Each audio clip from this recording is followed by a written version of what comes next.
BMS muna tayo mga guys. Ito NMAX.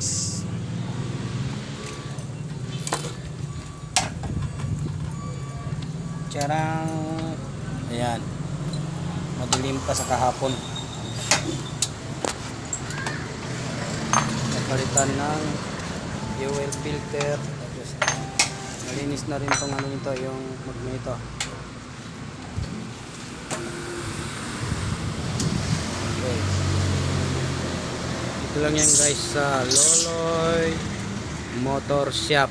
Ayan, hanapin nyo lang yung address na yan, Magdiwang Road, Molino, 3 Cavite. Ito yung landmark na guys. Ayan, tingnan nyo, lapit sa daling. Ito naman CBT. Kaya busy kami ngayon.